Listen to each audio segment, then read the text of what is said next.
आज हम लोग पढ़ेंगे सेट। सबसे पहले हम लोग जानेंगे इसका definition.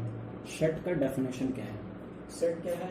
It is a collection of set is a collection of well defined objects. Set क्या है?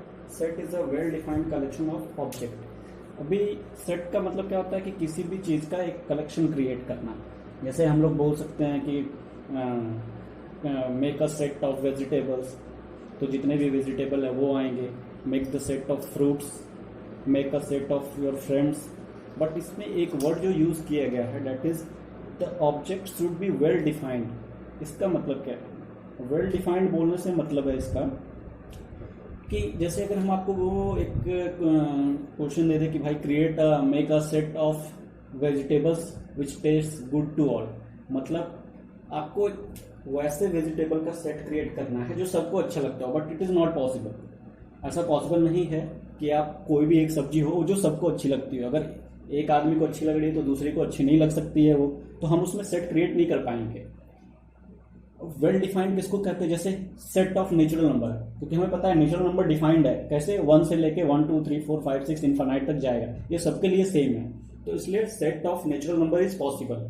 सेट ऑफ होल नंबर, या हम बोल सकते हैं सेट ऑफ ग्रीन वेजिटेबल्स। तो आपको पता है ग्रीन वेजिटेबल्स का भी एक सेट, मतलब जो ग्रीन है वो ग्रीन है, वो सबके लिए ग्रीन है। ऐसा नहीं कि एक आदमी उसको ग्रीन देखे दूसरे को वो रेड दिखे, ऐसा पॉसिबल नहीं है। तो इसी को हम लोग बोलते हैं वेल डिफाइंड ऑब्जेक्ट। तो हम लोग क्या सेट का डेफिनेशन क्या है? Set is a collection of well defined object. अब हम इसको रिप्रेजेंट कैसे करते हैं? इसको रिप्रेजेंट करते हैं हम लोग हमेशा ऑलवेज फ्रॉम कैपिटल्स। इसको हम लोग रिप्रेजेंट करते हैं कैपिटल से। How do we represent it?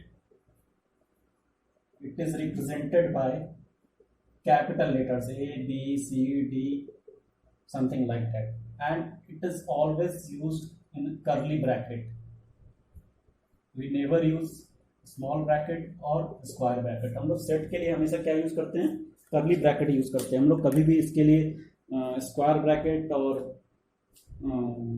Small bracket use नहीं करते हैं, ठीक है। नेक्स्ट है members. Members of a set. अभी देखिए जैसे हमने लिखा है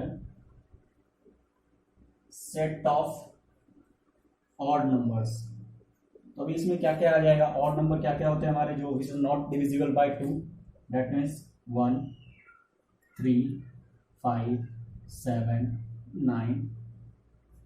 तो ये सब जो हैं this all are the members. This all are the members किसके? This all are the members of set of odd numbers. और इन अदर वर्ड्स हम लोग क्या बोल सकते हैं? 1 3 5 7 9 this all belongs to set of odd numbers.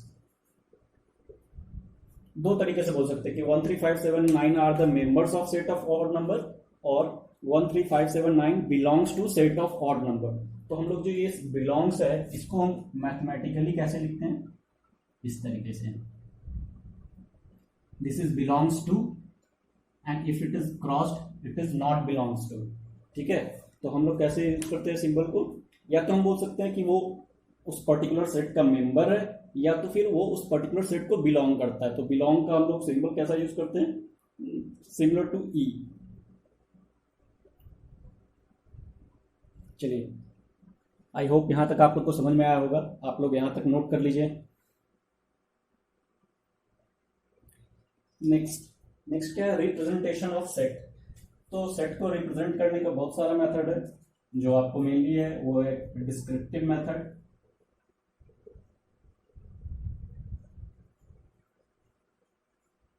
दूसरा क्या है?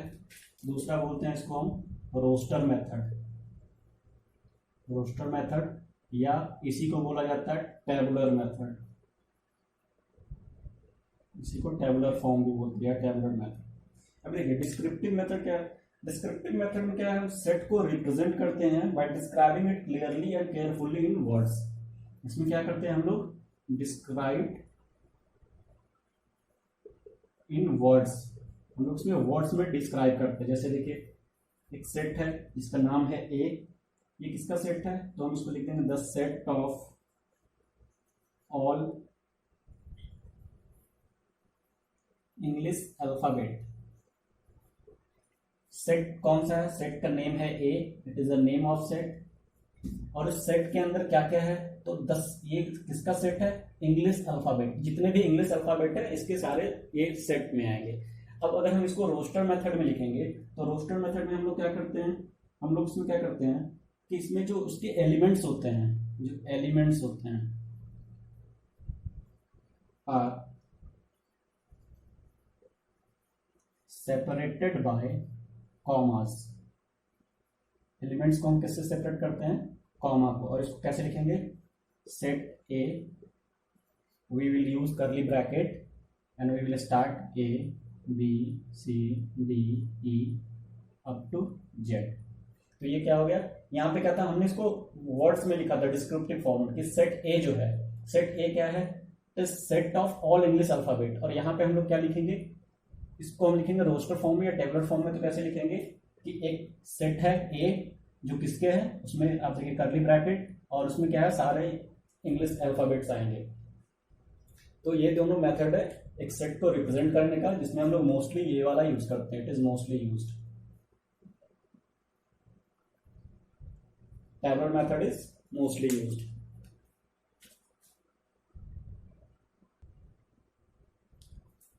नेक्स्ट टॉपिक है हमारा टाइप्स ऑफ सेट।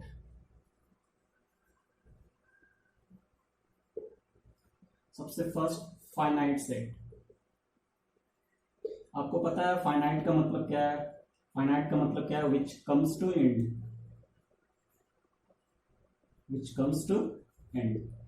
एक ऐसा सेट जिसमें आपके जो एलिमेंट्स हो वो लिमिटेड हो, जिसको आप काउंट कर सके, जो एक टाइम के बाद जाके खत्म हो जाता हो, उसको हम लोग क्या बोलेंगे, लिमिटेड फाइनाइट सेट्स। जैसे देखिए एक सेट है ए, अभी जैसे मैंने आपको पहले वाले भी एग्जांपल में बताया था सेट ऑफ इंग्लिश अल्फाबेट्स, तो आपको पता है उस अल्फाबेट में कितने आएंगे, वो ए से बी, ये लास्ट तक जेड तक जाके क्या होगा, ये खत्म हो जाएगा। तो ये क्या है, फाइनाइट सेट।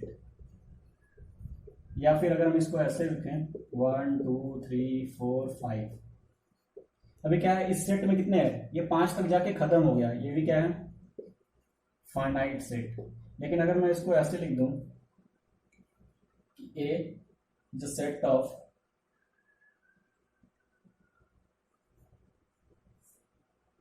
ये क्या है, set of natural numbers, natural numbers. या फिर इसको अगर हम ऐसे लिखें 1 2 3 4 5, ठीक है, ये कौन सा फॉर्म है, इसको हम लोग बोलते हैं डिस्क्रिप्टिव फॉर्म, क्योंकि ये वर्ड्स में लिखा गया। और ये कौन सा फॉर्म है, ये है रोस्टर फॉर्म। तो सेम सेट को हम लोग डिस्क्रिप्टिव फॉर्म में लिखेंगे और एक रोस्टर फॉर्म में। अभी देखिए सेट ऑफ नेचुरल नंबर, तो आपको पता है नेचुरल नंबर कहां से कहां तक जाएगा, 1 से स्टार्ट होगा, 1 2 3 4 5 6 7 8, ये इनफाइनाइट तक चलता रहेगा, ये कभी खत्म नहीं होने वाला, क्योंकि नेचुरल नंबर कितने होते हैं, इनफाइनाइट। तो इसलिए इसको हम क्या बोलेंगे, इनफाइनाइट सेट। इनफाइनाइट सेट का मतलब जिसके जो एलिमेंट है वो काउंट नहीं कर सकते हैं, वो खत्म नहीं हो रहा, उसको हम तो बोलेंगे इनफाइनाइट सेट। और जिसके एलिमेंट आप काउंट कर सकते हो, या वो एक टाइम के बाद आके एंड हो जाए, या एक लिमिटेड नंबर ऑफ एलिमेंट्स हो उसमें, तो उसको हम क्या बोलेंगे, फाइनाइट सेट। नेक्स्ट है हमारा सिंगलटन सेट।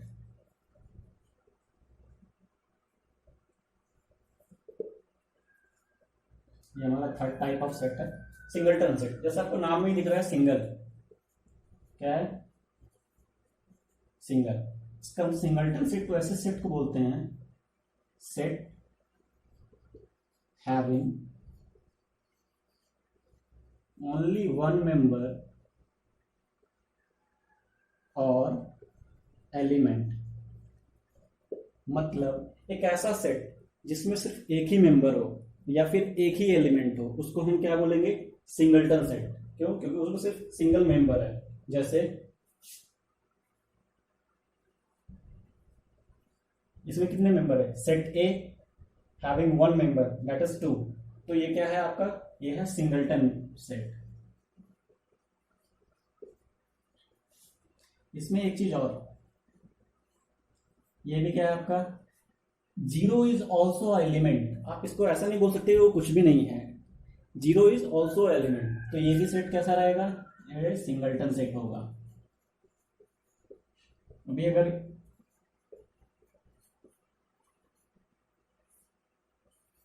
ये क्या है, ये नॉन सिंगलटन है।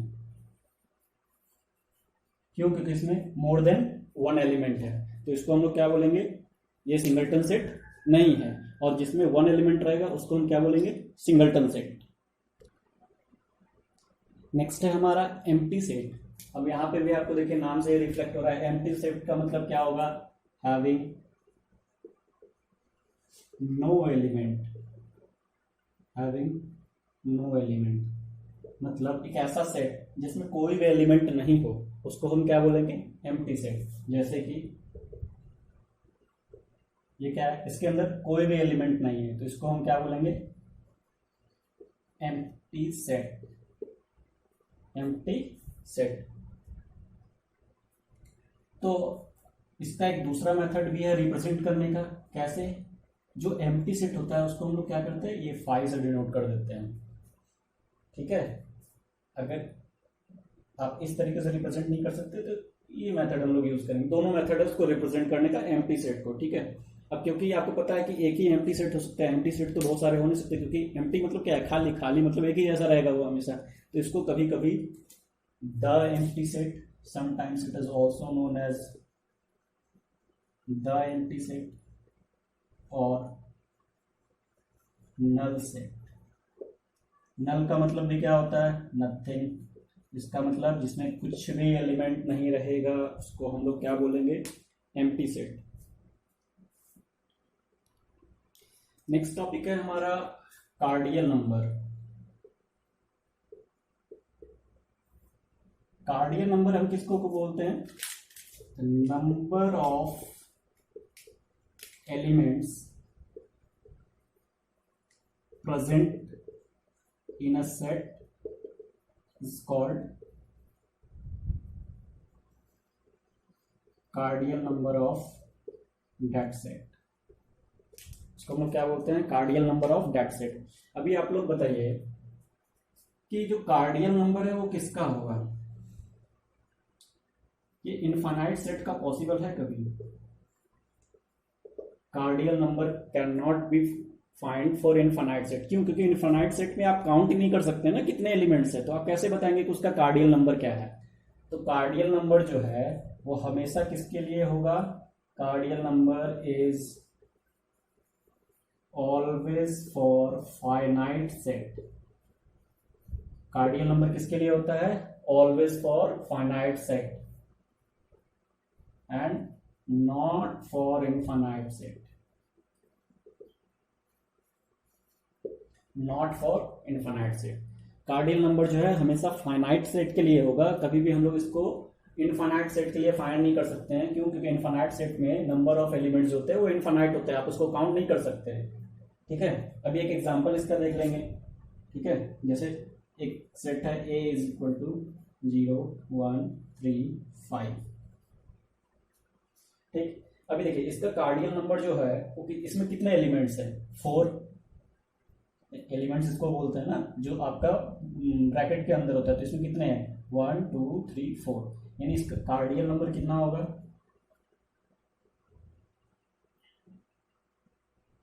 Cardinal number 4। Sorry spelling mistake है, कार्डिनल, इसका कार्डिनल नंबर कितना होगा, 4। अब इसको रिप्रेजेंट कैसे करते हैं, how to represent cardinal number,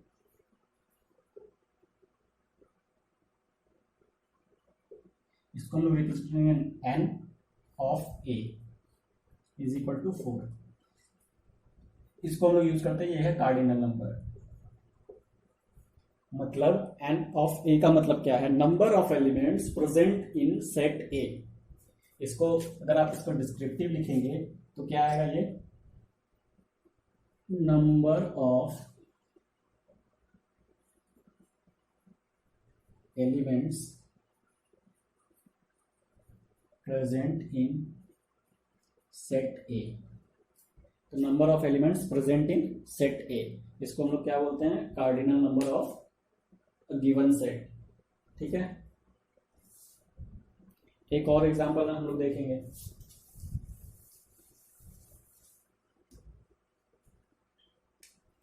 set दिया हुआ है B, that is month of a year. अब इसका कार्डिनल नंबर कितना होगा, फाइंड कार्डिनल नंबर। तो आपको पता है मंथ ऑफ ए ईयर, एक ईयर में कितने मंथ होते हैं, 12। तो इसमें b इज इक्वल टू, अब मंथ में क्या क्या आएगा, जनवरी, फरवरी, मार्च अप टू दिसंबर, यानी कि 12 मंथ्स। तो cardinal number of b is equal to 12, क्यों, क्योंकि इसमें 12 एलिमेंट्स रहेंगे। तो बहुत ही सिंपल है ये। नेक्स्ट टॉपिक है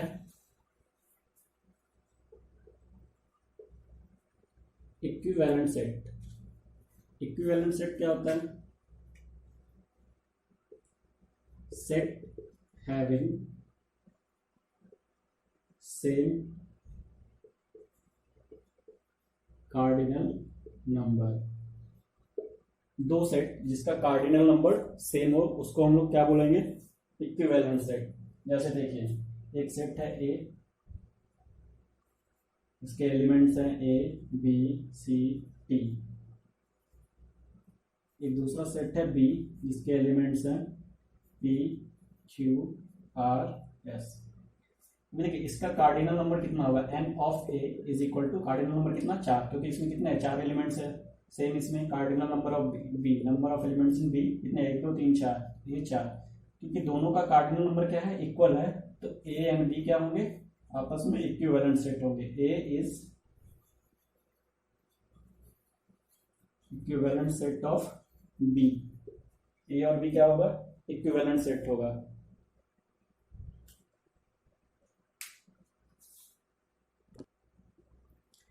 नेक्स्ट है हमारा इक्वल सेट। इक्वल सेट क्या होता है, set having same element, set having same element is known as equal set. अभी देखिए एक चीज हमने अभी जस्ट इसके पहले पढ़ा, इक्विवेलेंट सेट और यहाँ पे इक्वल सेट है, दोनों में डिफरेंस क्या है वो एक साथ देख लेंगे तो ज्यादा समझ में आ जाएगा। इक्विवेलेंट सेट, इसमें क्या है, एलिमेंट्स सेम होने चाहिए, और यहाँ पे क्या था, same cardinal number, same cardinal number. मतलब यहाँ पे जो आपके एलिमेंट है वो आपस में इक्वल होने चाहिए, और वहां पे क्या था, सिर्फ नंबर ऑफ एलिमेंट्स इक्वल होने चाहिए। ठीक है, जैसे देखिए यहाँ पे एक सेट है ए और ये B, A B C D, P Q R S.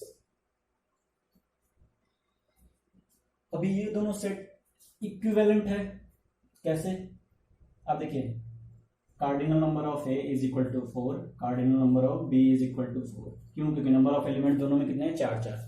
तो ये दोनों सेट इक्विवेलेंट तो है, but is this both set are equal, नहीं, सेट इक्वल नहीं है। कैसे इक्वल सेट नहीं बनेगा, क्योंकि एलिमेंट्स सेम नहीं है। इसका एलिमेंट क्या है, ए बी सी डी, इसका एलिमेंट क्या है, पी क्यू आर एस।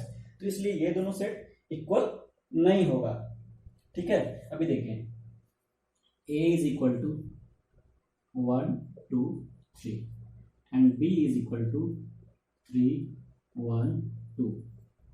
अभी देखें ये दोनों सेट इक्विवेलेंट है, इस बोथ सेट इक्विवेलेंट,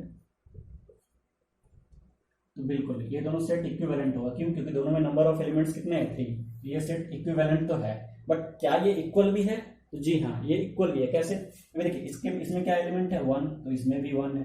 इसका क्या एलिमेंट है, 2, तो इसमें भी 2 है। इसमें क्या है, 3, तो इसमें भी 3 है। यानी दोनों के एलिमेंट्स भी क्या है, सेम है। Therefore set A is equal to set B. तो यहाँ पे क्या है, दोनों के नंबर ऑफ एलिमेंट्स भी सेम है, तो इसलिए ये इक्वल सेट है और इक्विवेलेंट भी है। तो यहाँ से हमें एक और रिजल्ट मिलता है कि गिवन टू सेट्स, मैं लिख ही देता हूँ। यहाँ से हमें एक चीज और पता चलता है कि जो इक्वल सेट्स है,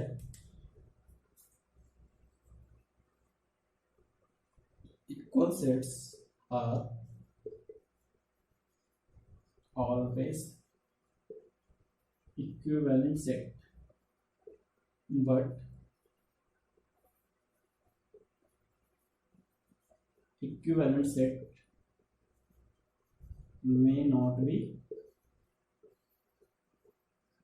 equal। इक्वल सेट्स जो है वो इक्विवेलेंट सेट भी होगा, क्यों? क्योंकि आपको पता है इक्वल सेट्स तभी होगा जब दोनों के एलिमेंट्स सेम टू सेम रहेंगे। अगर पहले वाले में एक दो तीन चार है तो दूसरे वाले में भी एक दो तीन चार रहेंगे। ऑर्डर आपका इधर उधर हो सकता है, किसी में चार पहले हो, किसी में चार बाद में हो, बट दोनों में सेम नंबर सेम चीज रहेंगे। तो आपको ऑब्वियस है जब दोनों में सेम, पूरा ए में जो एलिमेंट है वही बी में भी रहेगा तो उसका कार्डिनल नंबर भी सेम आएगा। इसलिए इक्वल सेट्स जो है वो हमेशा क्या आएगा, आपका इक्विवेलेंट सेट आएगा। But equivalent set may not be equal, equivalent set may not be equal set. कैसे? अभी देखिए ऊपर होता है ना, इसमें नंबर ऑफ एलिमेंट्स कितने थे, चार, इसमें भी नंबर ऑफ एलिमेंट्स कितने थे, चार, लेकिन उसके जो एलिमेंट्स थे वो आपस में इक्वल नहीं थे। एक क्या था, ए बी सी डी था, एक था पी क्यू आर एस। तो ये दोनों सेट जो है ये इक्विवेलेंट तो है बट इक्वल नहीं है।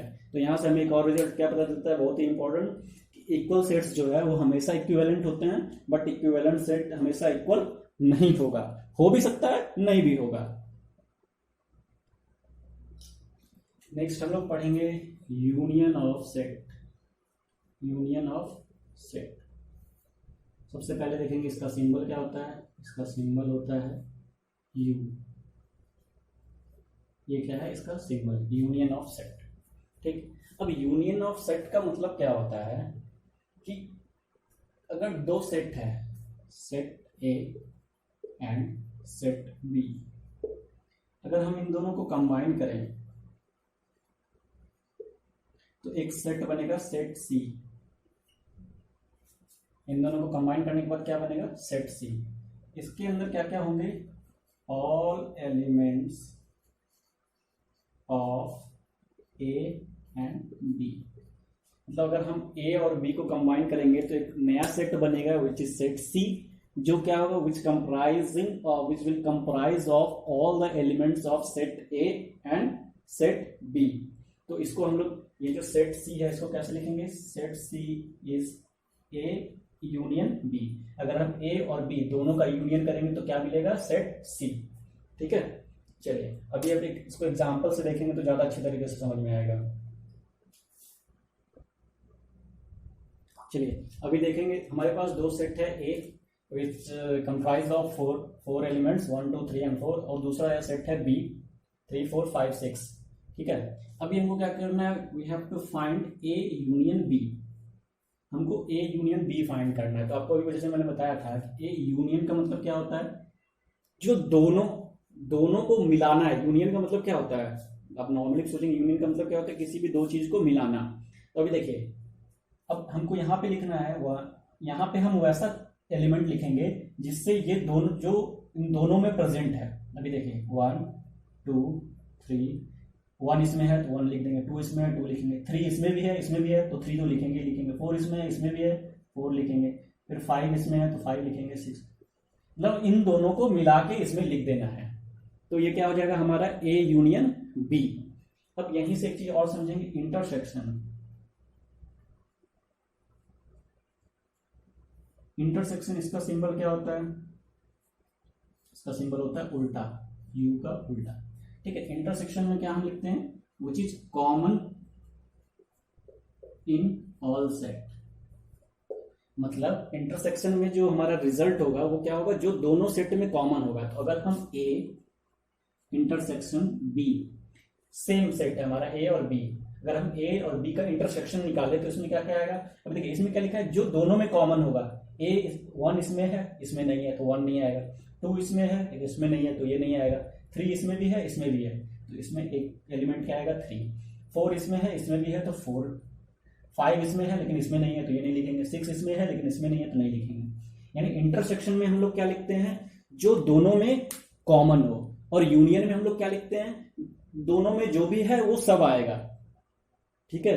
हाँ, बस उसमें एक चीज आपको ध्यान देना है कि अगर कोई एलिमेंट ए और बी दोनों में रिपीट हो रहा है तो उसको दो बार नहीं लिखना है, एक ही बार लिखेंगे, बट वो लिखेंगे हम लोग। ठीक है। नेक्स्ट है एक disjoint set.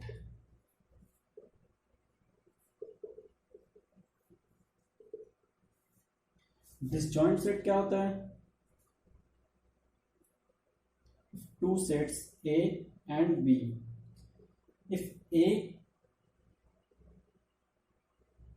intersection B is 5,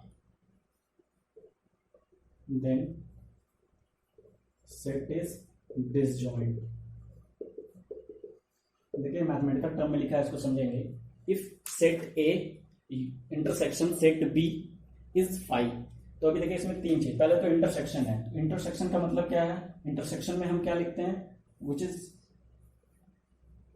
common in all set, जो हर एक सेट में कॉमन होता है उसी को लिखते हैं। और ये 5 किसको लिखते हैं, तो आपको याद होगा ये किसका सिंबल है, एम्प्टी सेट का या null set.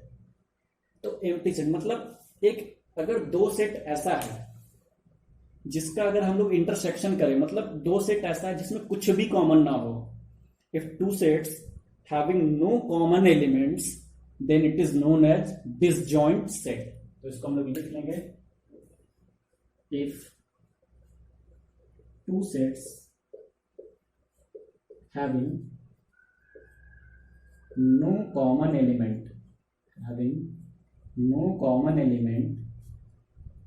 is known as disjoint set, मतलब दो ऐसे सेट A और B जिसमें कुछ भी कॉमन ना हो, मतलब अगर हम उसका इंटरसेक्शन करेंगे तो हमें क्या मिलेगा, एक एम्प्टी सेट मिलेगा, मतलब इसमें कुछ भी नहीं रहेगा, उसको हम क्या बोलेंगे, डिसजॉइंट सेट। नेक्स्ट है हमारा वेन डायग्राम। तो वेन डायग्राम क्या होता है, ज्योमेट्रिक और diagram use to represent set and various relationship between them are called Venn diagram. Venn diagram हम लोग किस लिए यूज करते हैं, तो सेट्स और उन सेट्स के बीच में क्या रिलेशनशिप है उसको रिप्रेजेंट करने के लिए जो हम डायग्राम बनाते हैं उसी को हम लोग क्या बोला जाता है, वेन डायग्राम। तो अभी हम लोग दो रिलेशनशिप है, पहला क्या है यूनियन और दूसरा क्या है इंटरसेक्शन। इसका वेन डायग्राम कैसे बनेगा, भी दो सेट दिया हुआ हमारे पास, A is equal to 1 2 3 4 5, B is equal to 3 5 7 9। ठीक, अभी हमको क्या करना है, इसका यूनियन A यूनियन B। देखिए A यूनियन B इसका क्या क्या आएगा, तो आपको पता है यूनियन में हम क्या करते हैं, जो जितने भी एलिमेंट प्रेजेंट होते हैं सबको लिखते हैं। तो 1 2 3 इसमें भी है इसमें भी है, बट हम लिखेंगे एक ही बार। 4 5 इसमें भी लेकिन लिखना है एक ही बार है। तो इस A यूनियन B में क्या आएगा, 1 2 3 5 7 एंड 9। तो अभी इसका हम वेन डायग्राम कैसे बनाएंगे, अभी देखिए, एक होगा B, ये है आपका सेट B, उसमें क्या क्या एलिमेंट है आपके 3 5 7 9।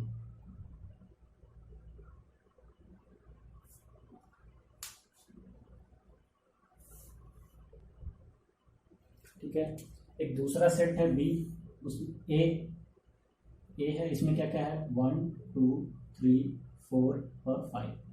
अब हमको क्या करना है, A यूनियन B। तो अभी देखिए 3 और 5 इसमें भी है और 3 और 5 इसमें भी है, तो इसको हम कैसे बनाएंगे,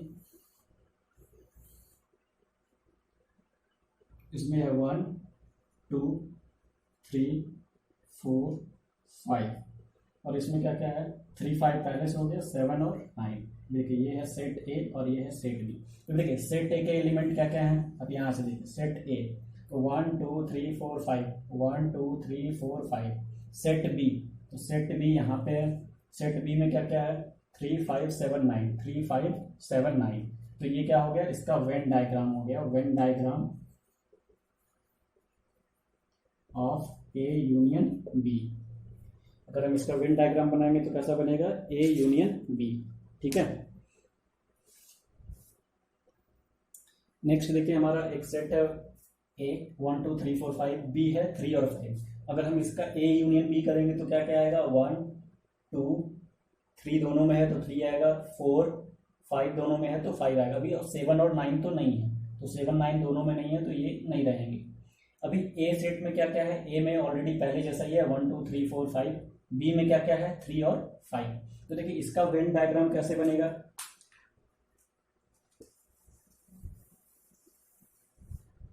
इसका वेन डायग्राम कैसा बनेगा, एक सेट है ए में क्या क्या है 1 2 3 4 और 5। एक सेट है बी में क्या क्या है 3 और 5। अगर हम इन दोनों 3 और 5 को ऐसे कर दें तो ये हो गया 3 और 5, यानी इसका सेट बनेगा इस तरीके से, एक रहेगा 3 और 5, फिर बाहर क्या आएगा 1 2 और 4। ये ए है ये बी है। देखिए ए के अंदर ये बी का भी क्या है, बी वाला भी पूरा ए के अंदर है, तो ए के एलिमेंट क्या क्या हो जाएंगे 1 2 3 4 5, और बी के एलिमेंट क्या है 3 और 5, और दोनों का यूनियन करेंगे तो क्या आएगा 1 2 3 4 5। नेक्स्ट हमारे पास है एक सेट है ए, इसमें एलिमेंट क्या क्या है 1 2 3, एक एलिमेंट है बी, इसके एलिमेंट क्या क्या है 4 5 और 6। अब इसका वेन डायग्राम बनाना है, तो पहले देखिए एक सेट है ए, इसमें क्या क्या है 1 2 3, एक सेट है बी, इसमें एलिमेंट क्या क्या है 4 5 और 6। अभी करना क्या है ए यूनियन बी, तो देखिए दोनों में कुछ मैचिंग, दोनों में क्या है कुछ तो सेम है नहीं, तो क्या होगा एक सेट है ए, एक सेट है बी, ये 1 2 3 या 4 5 6, इसका ए यूनियन बी क्या आएगा 1 2 3 4 5 6। ये ब्रैकेट यहाँ पे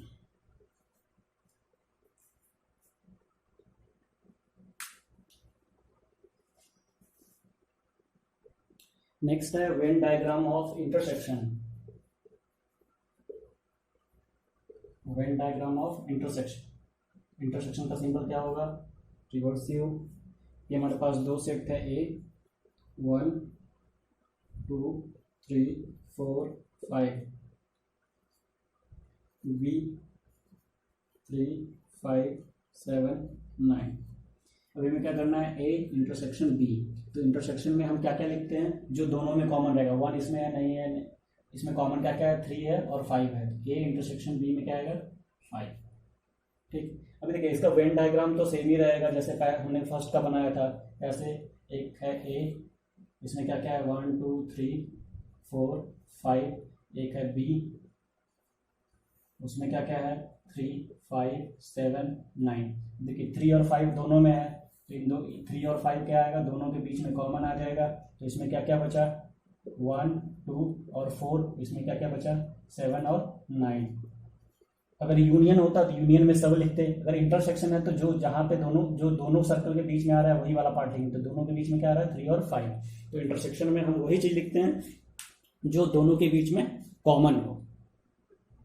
एक और एग्जांपल देखेंगे, सेम जो यूनियन का हमने देखा था, अभी 7 और 9 है।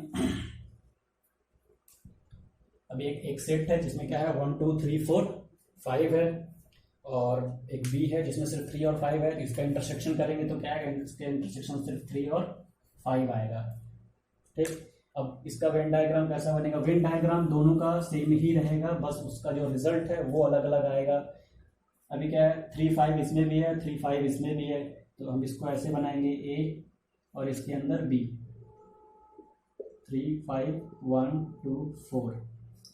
अभी देखिए ए के अंदर कितने एलिमेंट है, तो 1 2 3 4 5, और बी के अंदर क्या है 3 और 5, क्योंकि बी जो है कंप्लीटली ए का पार्ट है, इसलिए इसका ए इंटरसेक्शन ऑफ बी क्या आएगा 3 और 5।